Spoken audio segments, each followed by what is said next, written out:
Nii, Freia, tule siia. Tule siia.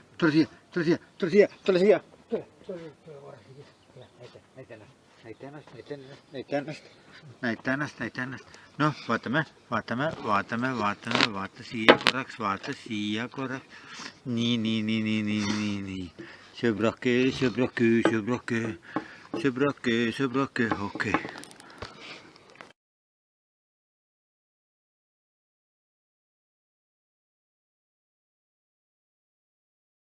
No nii, nüüd jätkan oma podcastiga minu avalikud salamõtted Ungarist. Seekord proovin ma siis seda asja teistmoodi teha videoformaadis ja vaatame, kuidas välja tuleb. Võib-olla ma teen seda ka teise vahendiga, enne ma tegin mobiiltelefoniga, nüüd ma teen tahvelarvutiga, aga tahvelarvuti see hääl on nagu kuidagi nõrgem vist. Ma ei ole küll kindel 100%, aga mulle niimoodi tundub vähemalt, et ma ei ole kindel, et saab see hääl olema sama hea kvaliteediga, aga ma loodan küll. Ühesõnaga siis jätkan siis oma podcasti ja Ungaris on siis elu päris huvitav selles suhtes, et Orban teeb oma tükke, muudkui vetostab Euroopa Parlamendis ja siis samas räägib Ungaris niisuguseid asju, mis paljudele inimestele ei meeldi. Seevastu kiidavad teda taevani loomulikult ja jumaldavad lausa. Ma ei ole küll mingisugune selline liberast, nagu mõned ütlevad. Ja, aga noh, ja tegelikult nagu need asjad ei olegi minu asi, sellepärast, et üks asi on see, et mis käib nagu sõnast sõda. See on üks asi ja teine asi on see, mis tegusid tehakse.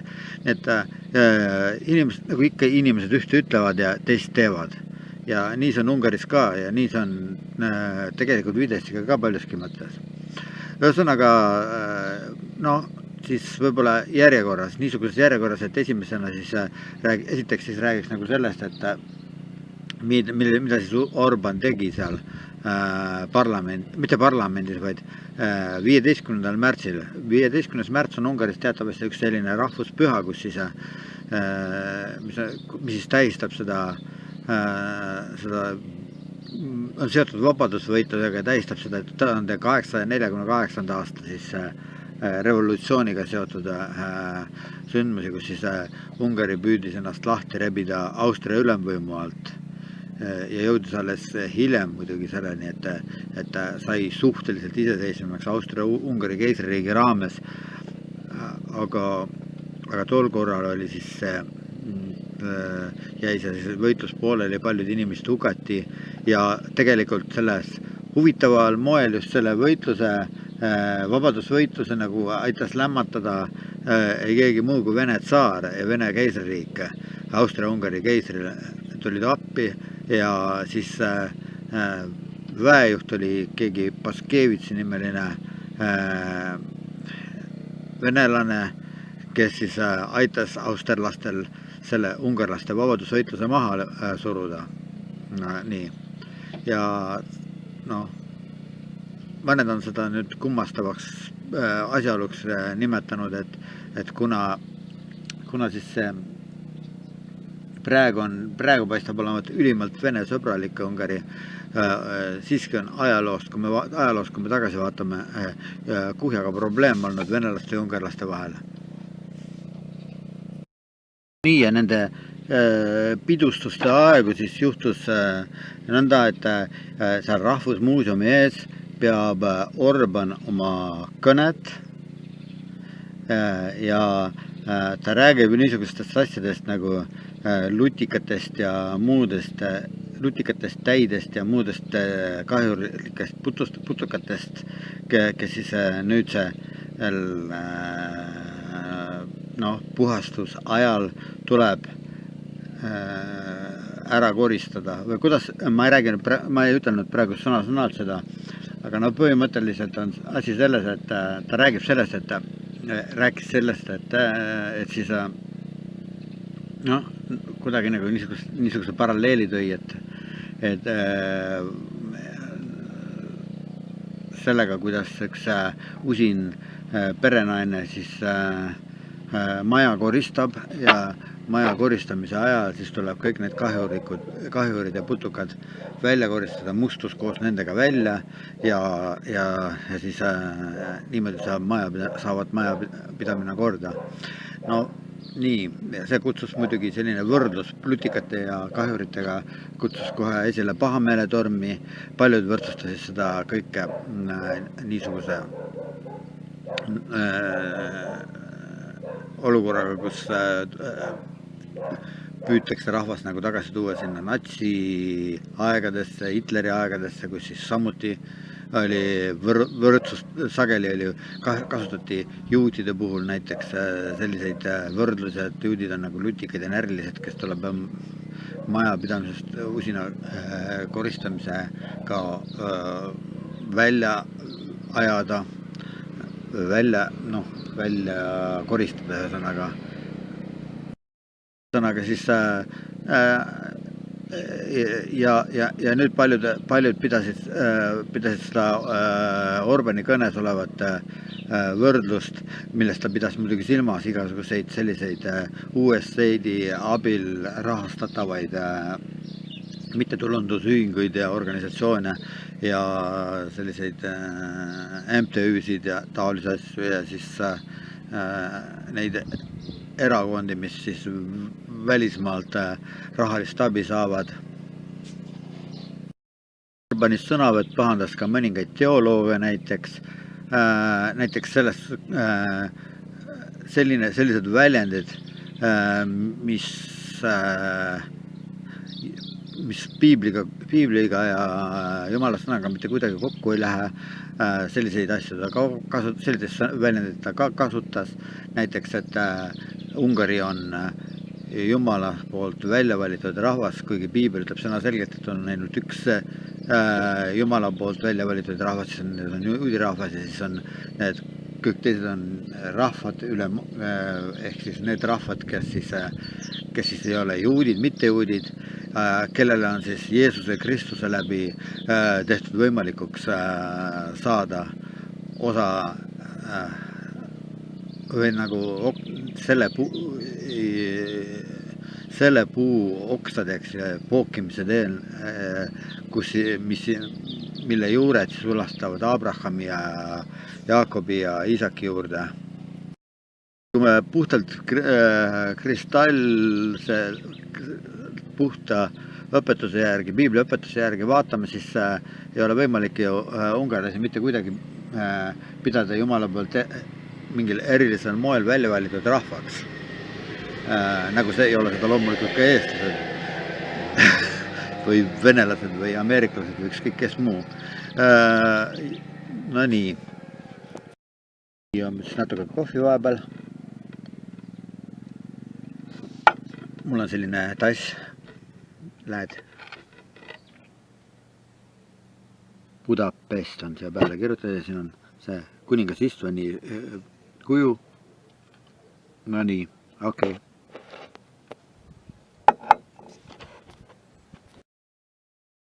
No nii, enne kui ma räägiksin siis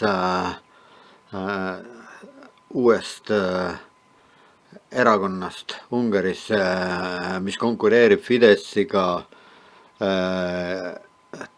tahaks ja räägib siis nendest kummikontidest, mis Fidesz on rahvale nende arust ette heitnud, et nad näriksid neid ja tegeleksid nende asjadega ja mitte nende päris asjadega. Tahaksin ma, enne kui ma sellest räägin, ma tahan siis natukene reklaamida ka enda raamatut. Sa võid seda e-raamat, kui sa inglise keeles oskad lugeda ja kui sul ei ole mingisuguseid probleeme arusaamisega seoses, sa võid minu raamatut lugeda. See on alles esimene osa. Ma ei ole veel kaugemale jõudnud, me ei ole veel teist raamatut valmis, eesti inglise keeles valmis kirjutanud. Aga jah, peatselt saab seega, ma ei ole viitsinud sellega tegeleda, kuna ma olen, need asjad on kõik nagu väga üle kivide ja kändude läinud. Nojah, aga nüüd näiteks e-raamatuna inglise keeles on esimene raamat, kus on oma 200 lehekülge või natukene vähem. Ja sa võid seda lugeda sealt, osta e-raamatu. Nagu sa näed näiteks Apple Books, Apple'i raamatud ühesõnaga. Sealt on võimalik seda saada ja on ka teisi ka selliseid interneti raamatupoodi või kuidas neid nimetada, Ameerika omad põhiliselt. Siin on näiteks Everand.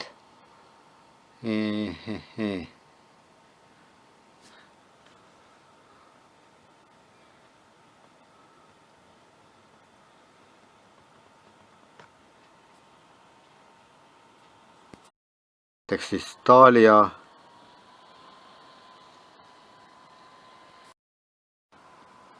No nii, siin on järgmine.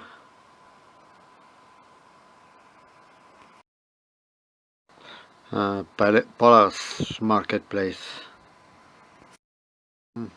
Või siis näiteks see.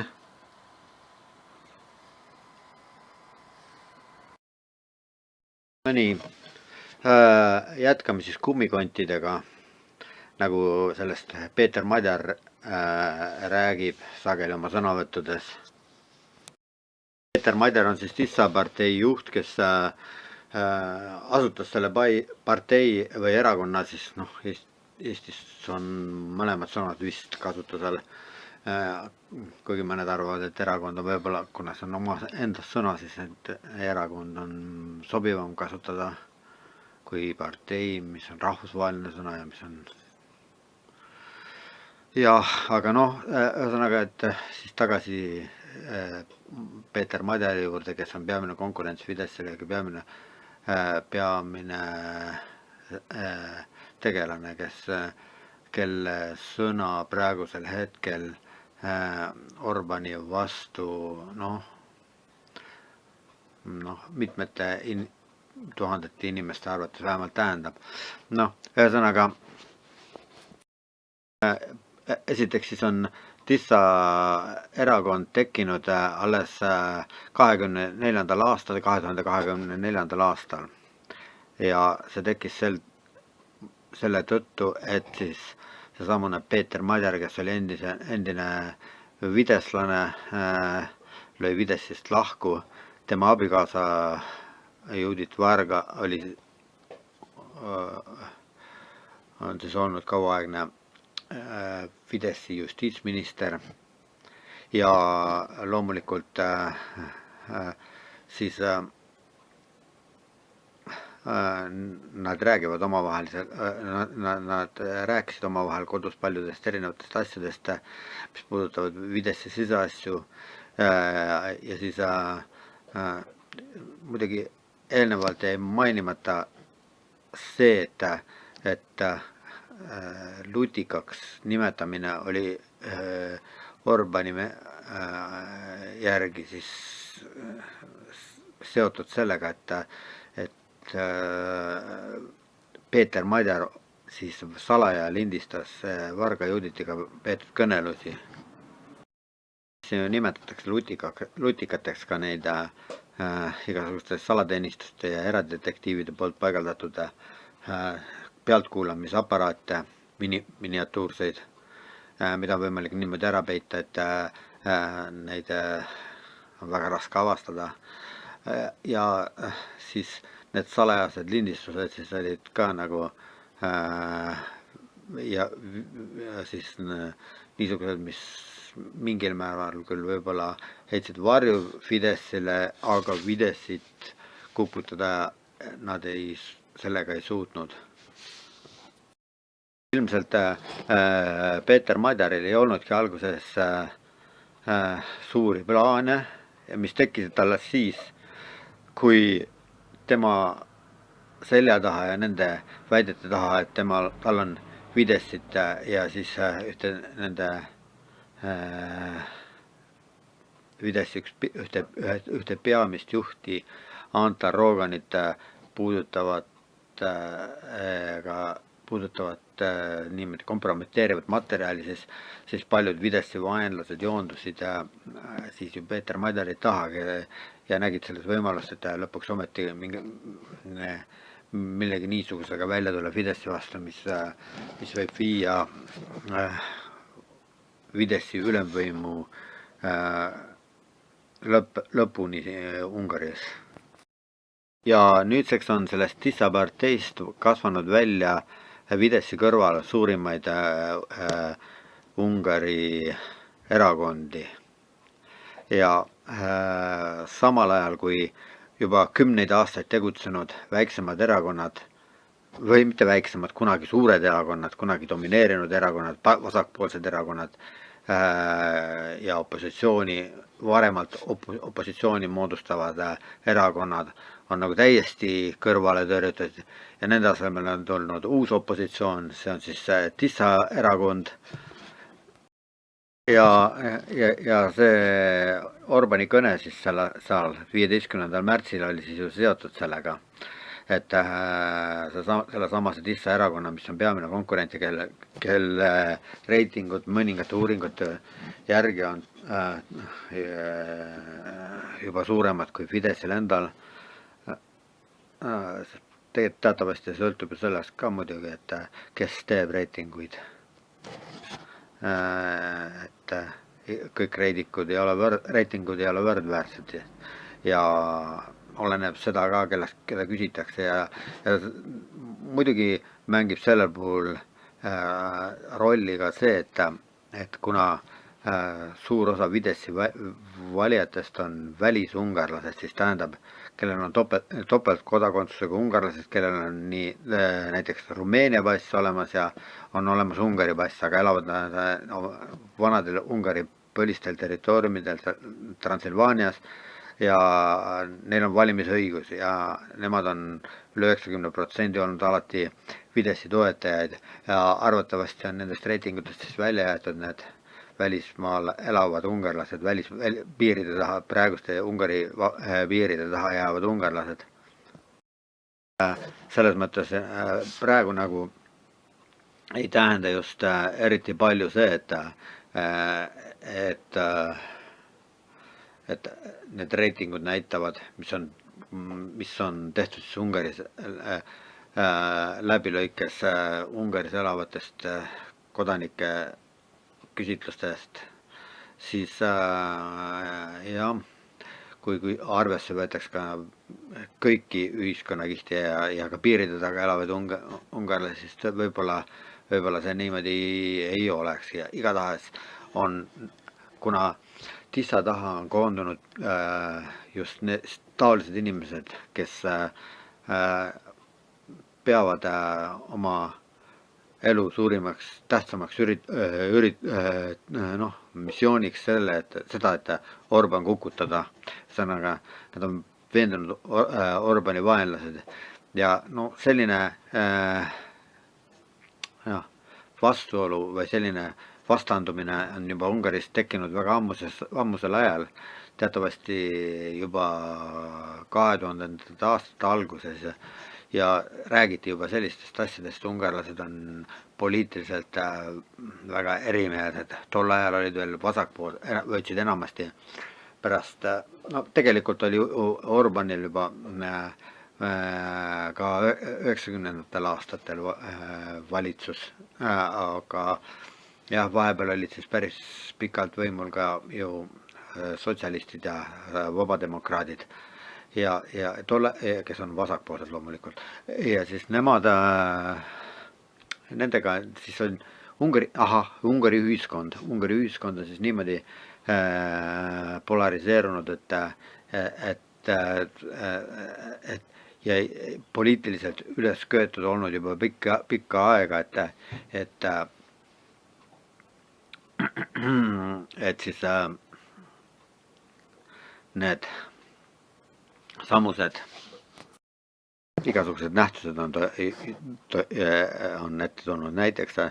Näiteks räägitakse väga palju lahutusi on olnud sellepärast, et üks abikaasadest on olnud siis parempoolsete poolde ja teine siis vasakpoolsete pooldaja, nii et juba perekondi oli hakanud juba väga varakult postsotsialistlikus Ungaris lõhestama poliitiline erimeelsus. Ja need vastuolud on püsinud ju tegelikult kuni tänase päevani.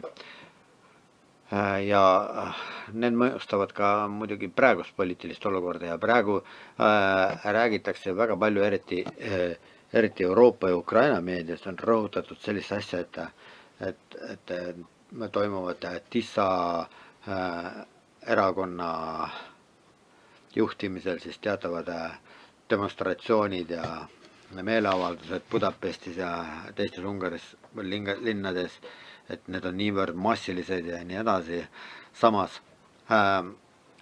on ju ka Fideszi korraldatud üritustel tohutud massid tavaliselt, näiteks rahumarss on selline asi nagu rahumarss Ungaris, kuhu tulevad, ma ei tea, kas sadadest tuhandetest ungarlastest võib rääkida, või 100 000. Ma ei tea neid arve praegu, mul ei ole neid käepärast siin. Ja see ei olegi niivõrd tähtis, aga tähtis on see, et kui sa vaatad neid pilte, siis sa näed, et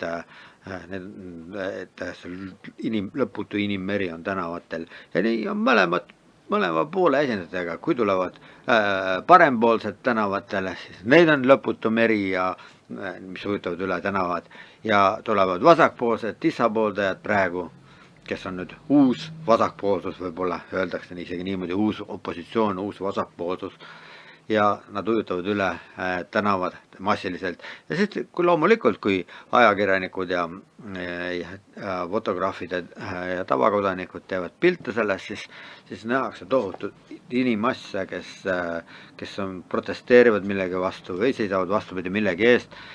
Ja niisugune olukord Ungaris tekitab nüüd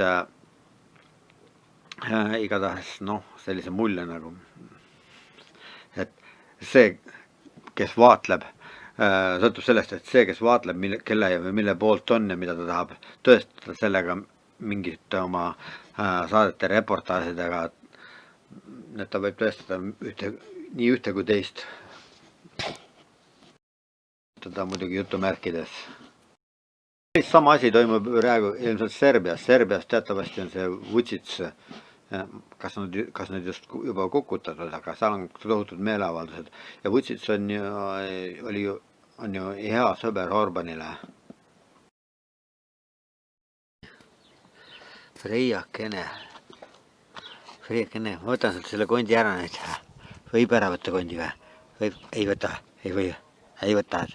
võta, hää küll. Ei võta, ära karda. Okei. No nii, edasi siis. See, mida ma nimetasin siis kummikontideks, oleks siis see järgmine teema, et teatavasti nüüd mõned päevad tagasi siis muudeti Ungaris põhiseadust, et mis keelab Pride'i ja seda sel põhjusel, et sellel üritusel siis tuleb ette niisuguseid asju, niisuguseid situatsioone, mis on ja niisuguseid üleskutseid ja niisuguste teemade propageerimist, mis on siis vastuolus siis lastekaitseseadusega, selle lastekaitseseadusega, mis Euroopa Liidu tasandil ja Brüsselis leidis nii palju vastuseisu lausa sel määral, et siis ka see oli üheks põhjuseks, miks siis eurorahasid peetakse kinni Ungaris. Samuti on siis juhtunud nii, et Ungari vetostas täpsemalt Orban vetostas teist korda Euroopa Liidu poolt Ukrainale määratud sõjalise abi ja abiraha määramist ja seda on Orban ise põhjendanud sellega, et ta lihtsalt ei saa mööda minna. Ta ei saa lihtsalt nii oma põhimõtete vastu teha. Tema enda väitel, et tema niisuguste asjade poolt hääletaks, et see tema põhimõtetega ja tema arvates ka paljude ungarlaste põhimõtetega vastuolus. Ühesõnaga nii. Loomulikult siis kutsus Ukraina poolt teravat kriitikat esile Ungaris ja Ukraina neil päevil siin viimased 24 tundi ja sõltub sellest, kuna see video siis läheb üles YouTube'i, kuna ma ta valmis saan. Ja et siis on ilmunud trobikond niisugusi videosid ja YouTube'is ja niisuguses sõnavõtte ette tulnud, mis kritiseerivad Ungarit ja avalikult arutlevad nendel teemadel, kuidas saada Ungarist Euroopa Liidus lahti, et põhimõtteliselt nagu ka Euroopa Liidus enda siseselt on see ju väga tugevalt alustatud, isegi Margus Tsahkna on isegi niisugusel sellel teemal sõna võtnud, et kuidas võtta see Ungarilt vetoõigus ära, üldse kuidas moodustada Euroopa Liidus seadusi niimoodi, et üksik riik ei saa kõigi teiste tahtmise vastu vetostada teatavaid otsuseid. Ja tegelikult ei nimetanudki mitte mina neid asju kummikontideks, vaid hoopis seesamune Tissa erakonna juht ja asutaja Peeter Madjar on neid nimetanud kummikontideks ja seda sel põhjusel, et need on niisugused teemad, et mida Orban välja käib ja et need on tema arvates siis niisugused kunstlikud teemad. Mina ei ole sellega päris nõus isiklikult, sellepärast et minu arvates on selles oma loogika võib-olla kõiges, mida Orban teeb.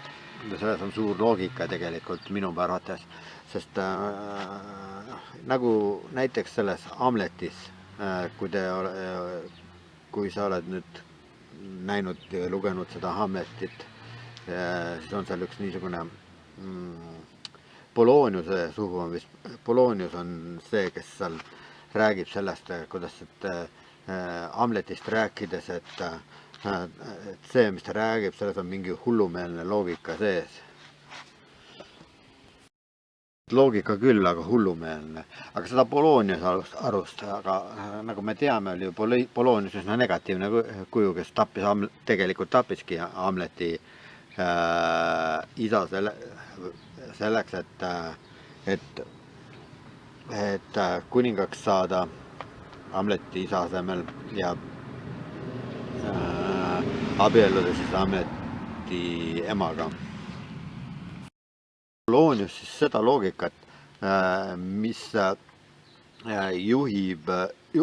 juhtis Hamletit tema kuriteo paljastamisele ja karistamisele, seda ta nimetas hullumeelseks loogikaks. Kõik ei ole kaugeltki alati see, milleks seda arvatakse olevat. Praegu teeb näiteks Trump midagi sellist, mida paljud arvavad olevat juhindumist mingisugusest hullumeelsest loogikast. Trump paistab olevat siis kas lihtsameelne või siis mängivat lihtsameelset. Või ta lihtsalt mängib lihtsameelset. Pärast seda tema pikaajalist telefonikõnelust Putiniga, mille tulemusena siis Putin suutis oma tahtmist nagu Trumpile peale suruda ja see plaan, mida Trump oli siis eelnevalt rääkinud Saudi Araabias siis selle ukrainlastega, nende plaanide kohaselt, mis tol ajal olid üles tõstatatud, kui need kohtusid Ukraina ja siis Venemaa esindajad, et kus siis 30-päevane rahuleping oli planeeritud, mis siis lõpuks pärast Putini ja Trumpi telefonikõnelust redutseerus siis 30-päevaseks niisuguseks rahulepinguks, mis siis piirdus sealt energiataristute ründamise keeluga ja siis mis seal veel oli. Lisaks muidugi oli ju Putin nõudnud päris niisuguseid asju, mida Ukraina mitte mingil juhul ei saa vastu võtta, näiteks need samused mobilisatsiooni lõpetamine ja siis relvaabide ja luureandmete edastamise täielik lõpetamine Ameerika Ühendriikide poolt ja lääne poolt. Fideszi õukonna meedia Ungaris seevastu paistab olevat üsna rõõmus nende sammude üle, mida Trump teeb ja muidugi nad kiidavad ja kaitsevad Trumpi iga sammu sellise kirglikkusega, mida on harva kosta ja mille täielik vastand on siis see absoluutne empaatia puudus Ukraina suhtes, mida ma võiksin nimetada ukrainofoobiaks. Ukrainafoobia muidugi ei ole siis ehk seotud ainult ennekõike ukrainlaste endiga kui niisugustega või nende inimestega, konkreetsete inimestega, keda siis kutsutakse ukrainlasteks, vaid see ukrainofoobia väljendub siis Ukraina omariikluse ja rahvusliku enesetunnetuse vihkamises, ütleme niimoodi, või täielikuks mittetunnustamises. Taoline ukrainofoobia väljendub ka siis näiteks Viktor Orbani sõnades, kui ta räägib Ukraina nimelisest territooriumist. See, mida meil Eestis nimetatakse Ungari venemeelsuseks, niinimetatud venemeelsuseks, siis pole see päris õige võib-olla, et Ungari on niivõrd venemeelne, vaid pigemini Ungari on ukrainafoobne pigem, ütleme nii. Eestlased ja baltlased ja poolakad ja vähemal määral ka soomlased ja skandinaavlased näevad sellist ohtu tugevas ja siis sõjakas Vene riigis esmajoones. Ungarlastega on teine lugu. Ungarlased ei näe ohtu Vene riigis. Vähemalt nii kaua, kuni on nende vahel see Ukraina. Praegu see samane antipaatia, mis on põhjapoolsetes Ida-Euroopa riikides Venemaa suhtes, see on täiesti levinud ka siis täiesti vastandlikke, või tähendab täiesti niisugune samasugune antipaatia valitseb Ungaris Ukraina suhtes, tundub niimoodi. Vähemalt, kui sa kuulad seda Fidessi-meelsete inimeste jutte, siis küll, jah. Aga muidugi, tegelikult mitte ainult Fides ei jaga seda arvamust, vaid seda arvamust on väljendanud ka näiteks Mihhail, meie kodumaa ehk Laslo Torotškai, kes paistab olevat veelgi tulisem Ukraina vihkaja kui näiteks Orban või ütlen vihkaja ja miks ma kasutan mõnda muud sõna ja miks ma kasutan selliseid sõnu nagu Eesti vasakliberaalne meedia, sageli ERR ja Postimees ja teised siis sageli kasutavad see, et üles kütta siis Vene vaenulikkust ja siis neid ja nii edasi, ühesõnaga nende sõnavara, miks ma kasutan, lihtsalt ei ole paremaid sõnu praegu, aga jah, ma arvan, et need on reaalsed asjad tegelikult, olemasolevad asjad, selles suhtes, noh, kas nüüd niisuguste sõnadel ei ole mingit tähtsust, sõnad on üks, mulle tuleb meelde üks kunagi loetud raamat, mille pealkiri on Sõnad on aur ja noh, ühesõnaga inimesel on tunded, inimesel on veendumused, inimene, tal on kognitiivne tunnetus või kuidas ta psühholoogid neid asju väljendavad, et siis jah,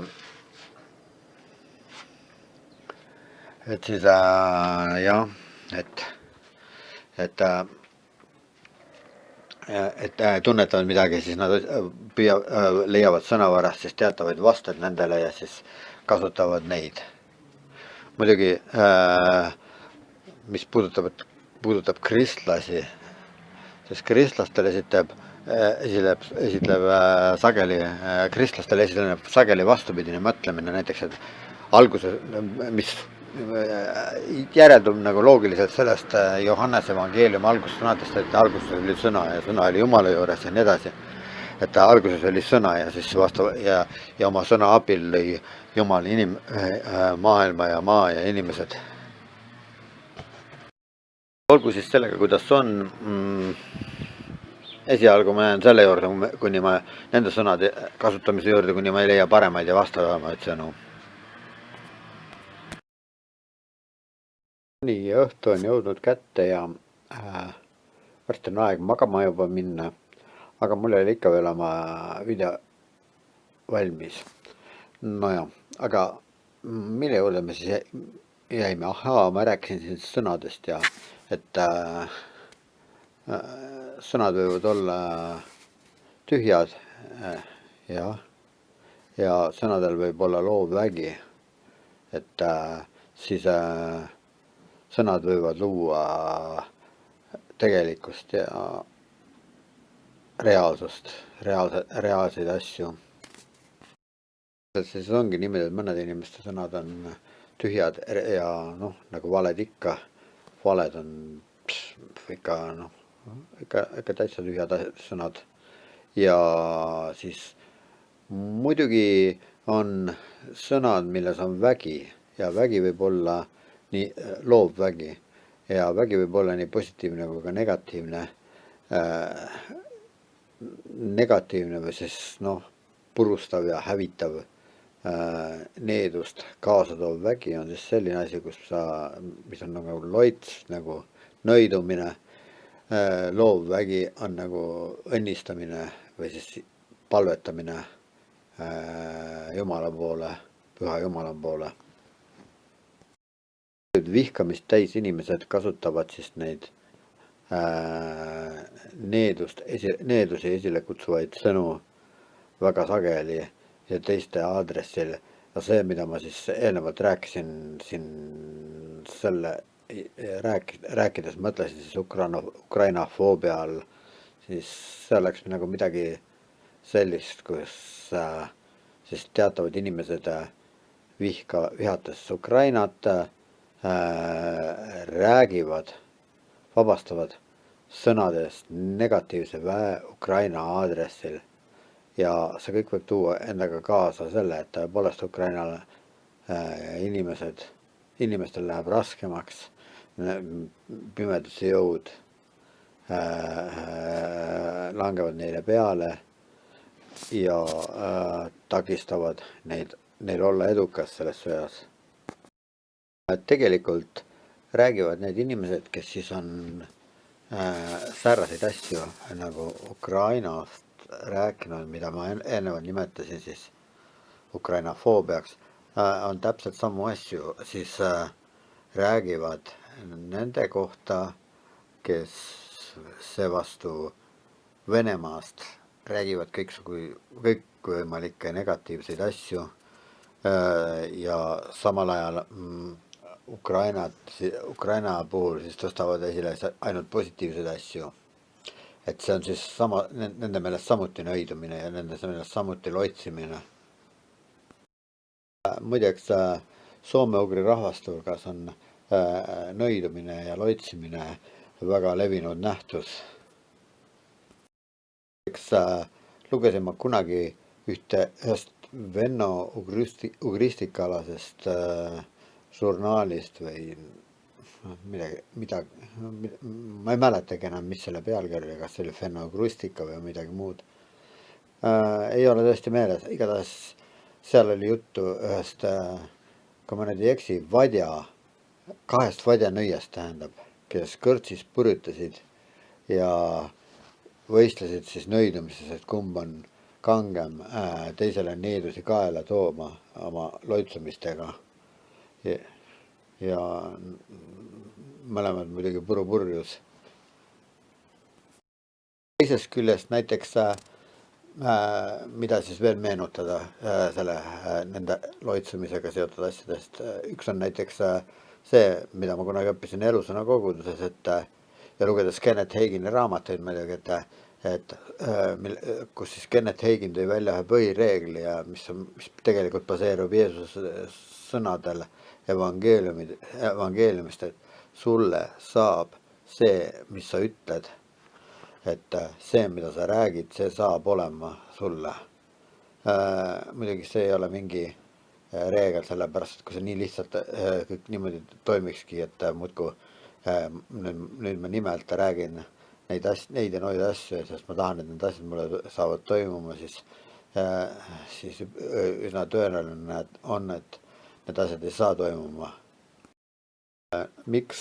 Sest need on niisugused sageli tühjad sõnad, millel ei ole taga väge, ei kuratlikku ega jumalikku.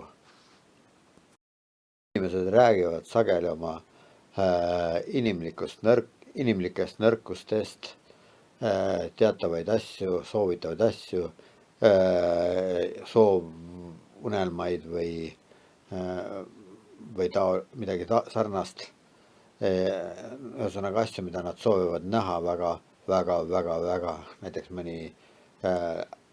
mul tuleb endale meelde, et selline situatsioon, et on olnud minu elus situatsioone, kus mul ei ole üldse raha ja siis ma lähen tänaval ja vaatan sihilikult, teadlikult maha kogu aeg, et ehk leian mul kuskil mõne raha tähe, et mõni on võib-olla kaotanud ära mõne rubla tollel, see oli veel nõukogude ajal niisugune, ma olin üsna nooruke veel tollel ja siis või siis vähemalt paarkümmend kopikatki, sest see oleks ka midagi olnud.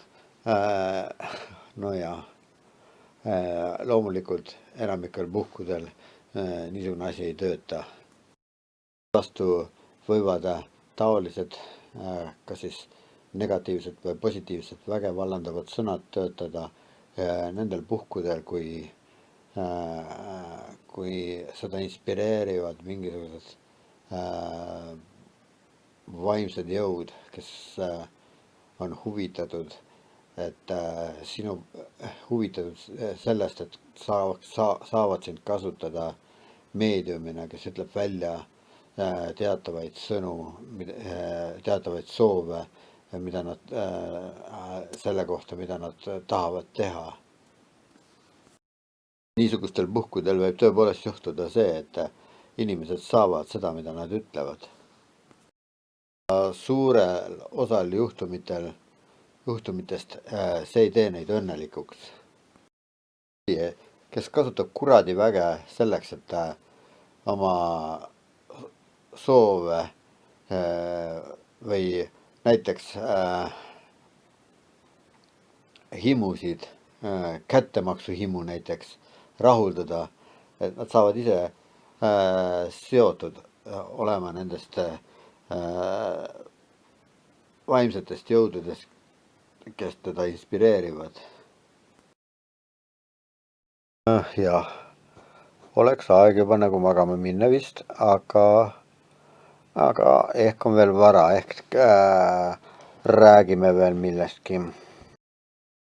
No mis puudutab seda Ukraina ja Venemaa, mitte Venemaa, ma tahtsin praegu öelda, et pigem Ukraina ja Ungari omavahelist noh, viha või mis see on. Siis ma tahtsin rääkida sellest, et mida kardab Ungari. Ungari kardab tugevat Ukrainat, Ukraina riiki. Tegelikult me ju teame, et Ukraina sõjavägi on üks Euroopa tugevamaid sõjavägasid ja tegelikult, kui me nüüd hakkame võrdlema, et Ukrainas on praegu kuskil väidetavalt 800 000, peaaegu 1 miljon tegevsõjaväelast, samal ajal kui Inglismaal on umbes 100 000, Prantsusmaal kuskil 200 000 või palju neid ongi. Täpseid arve mul pole siin käepärast, aga ma kuidagi umbkaudu niimoodi tean seda ja ka Zelenskõi teab seda ja Zelenskõi on neist asjast rääkinud ja Zelenskõi on neist asjast rääkinud oma intervjuudes ja siis ta on rääkinud sellest ka, et oma rahuplaanist nende asjadega seoses, millest kõik on kindlasti kuulnud ja need ei ole muidugi päris analoogsed sellega, mis on Trumpi rahuplaan, kuigi paljud arvavad, et Trumpil ei ole üldse mitte mingisugust rahuplaani, tal ei ole üldse mingisugust plaani, ta tegutseb täiesti intuitiivselt ja vaatab, mis kõigest sellest välja tuleb. Aga võib-olla see ei ole nii, võib-olla see on kuidagi teisiti hoopis. No nii, aga mis Ukraina rahuplaani, Zelenskõi rahuplaani puutub, siis Zelenskõi rahuplaan on üks väga suurejooneline plaan Ukraina seisukohast vaadatuna ja muidugi ka mitte väheste inimeste meelest utoopiline, midagi niisugust, mida ei ole võimalik teostada paljude inimeste arvates. Nimelt kuulub sellesse plaani ju see ka, et Ukraina peaks saama NATO liikmeks. NATO liikmeks ei saa sõdiv riik saada. Lisaks on hakanud üksteise järel suurriigid tühistama oma kunagist lubadust, mis on Budapesti memorandumi ajal oli siis palju tõotava lubadusena esitatud Ukrainale ja Gruusiale, et kunagi nad võivad tõepoolest NATO liikmeteks saada. Aga nüüd on nad Venemaa survel jõudnud selleni, et nad on hakanud ise nendes asjades kahtlema, kui Ukraina on lausa oma põhiseadusse sisse raiunud selle, et Ukrainast peab saama NATO liikme ja muidugi Euroopa Liidu liikmesriik. Nii. Puudutab seda Euroopa relvastumist ja Euroopa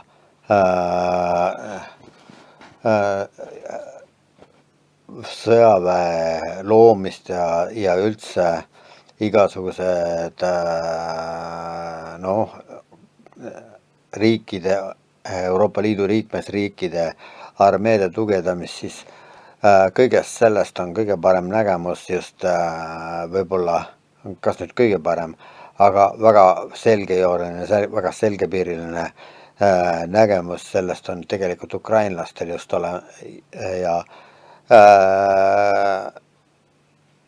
ja üks nende nägemuste hulka kuuluvast on siis see, et ukrainlased on rääkinud sellest, et millest praegu tegelikult ju Trumpi meeskond on rääkinud viimasel ajal, et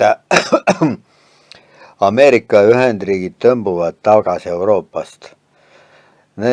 Ja nende asemele astuvad ukrainlased. Et need on muidugi, need plaanid on neil mõeldud selle jaoks, et selleks ajaks, kui sõda Venemaaga on juba lõppenud, no ja kuidas me siis teame, et ukrainlased kujutavad selle sõja lõppu, on see, et võidab Ukraina selle sõja, kuigi kõik, mida me näeme, viitab sellele, et ukrainlased ei saa siiski seda sõda võita, sest neil pole piisavalt vahendeid, neil pole piisavaid jõudusid. No nii, mis siis veel on? Ühesõnaga, et ukrainlased astuvad tagasi tõmbuvate ameeriklaste asemele. See on kuulub nagu selle ühte ukrainlaste tulevikuplaanidele ja see on nagu üks võiduplaani osa tegelikult neil. Sellest palju mujal Euroopas ei räägita, aga Ungaris on sellest räägitud tegelikult ja seda kardetakse, sest ungarlased tunnevad, et neil on mida karta ukrainlastelt. Juba 10 aastat tagasi, kui vahetult pärast Krimmi vallutamist räägiti Ukraina meedias sellest, kuidas Ukraina 3 päevaga vallutab Ungari. Ungari arvamusliider Törd Nogradi on selle põhjal ironiseerinud sedamoodi, et kindlasti paari tunni, et 3 tunni jooksul vallutavad nad Ungari, mitte 3 päeva jooksul, et 3 tunni jooksul vallutavad nad Ungari. Ja seda Nogradi Törd on selle põhjal ironiseerinud nõnda, et see, et nad 3 tunniga Ungari vallutavad, on utoopia, sellepärast, et tema oma autoga ei sõida sealt Taga-Karpaatiast Ungari, kus on Ukraina ja Ungari piir 3 tunniga Ungarist läbi Ungari. Et selline asi on võimatu, nii kiiresti ei ole võimalik sellest territooriumilt üksi läbi minna, aga jah, see selleks.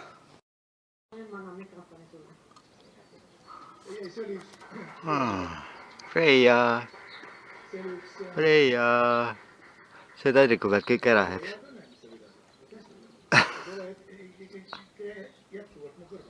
Oh.